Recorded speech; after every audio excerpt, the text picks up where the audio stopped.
유언 대용 신탁. 어느 민원인께서 전화 상담으로 유언 대용 신탁에는 신탁회사에 보수를 많이 주어야 하는 것 아니냐며 유언 공증이 비용이 적게 들고 더 좋은 것이 아니냐 묻습니다. 유언 대용 신탁에서 수탁자를 신탁회사로 하는 상업신탁의 경우 보수가 발생할 수 있으나 일반적으로 개인인 수탁자와 신탁보수가 없는 것으로 계약을 하기에 보수는 발생하지 않습니다. 오늘은 유언 대용 신탁의 장점에 대하여 알아보도록 하겠습니다. 유언 대용 신탁의 재산을 물려주실 분인 위탁자의 살아 생전의 의사로서 유언을 대용하여 유언 취지의 내용으로 재산을 관리 및 유산상속 승계 사무를 처리할 것을 수탁자에게 맡기는 것을 말합니다. 다만 재산을 받는 수익자의 수익권 발생 효력은 재산을 물려 주실 위탁자가 사망을 해야 비로소 효력이 발생하는 형태입니다. 증여와 비교한 유언 대용 신탁의 장점. 증여세 금액이 굉장히 높은 반면 유언 대용 신탁의 경우 증여세가 아닌 상속세가 적용되로 국세 부담을 덜 수 있습니다.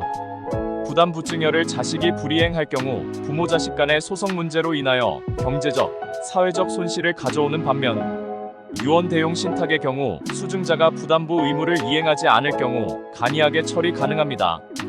상속과 비교한 유언 대용 신탁의 장점. 상속의 경우 재산을 물려주는 자의 의사를 무시한 법률적 승계인 반면 유언 대용 신탁은 재산을 물려주는 자의 의사가 그대로 반영됩니다.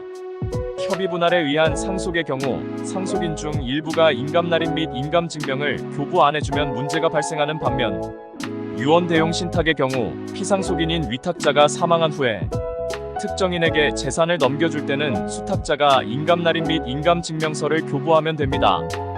일반 상속 등기를 할 경우 공유관계 리스크가 발생하는 반면 유언 대용 신탁의 경우는 수탁자 단독 소유 상황이므로 공유관계 리스크가 발생하지 않습니다. 유증과 비교한 유언 대용 신탁의 장점. 유언장 작성 흠결 시 엄격한 요식행위로 인하여 유언자의 의사를 무시한 유언 무효이나 유언 대용 신탁의 경우 형식상 흠결로 인하여 유언자의 의사를 무시하는 일은 발생하지 않습니다. 유언자가 살아있는 동안에는 아무런 효력도 없고 등기부에 공시성을 갖추는 등기도 할 수 없는 반면 유언 대용 신탁은 유언자가 살아있는 동안에도 법률적 지위 변동 효력이 있고 등기부에 공시성을 갖추는 등기도 가능합니다.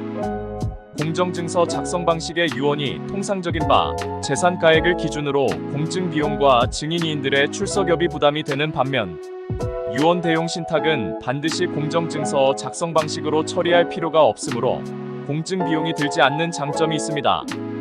다만 법무사는 반드시 위탁자를 만나서 본인 확인 및 본인 처분 의사 확인서를 작성해야 하며 유언 대용 신탁 취지 내용 부분에 대해 설명을 해야 합니다. 유언 대용 신탁의 경우 수증자를 바꾸고 싶으면 수익자를 변경하는 신탁원부 변경 등기를 신청하면 되므로 유증에서 수증자를 변경할 때 공증을 다시 받아야 하는 번거로움 및 비용을 한 번 더 내야 하는 경제적 부담이 있습니다. 오늘은 유언 대용 신탁의 장점에 대하여 알아보았습니다.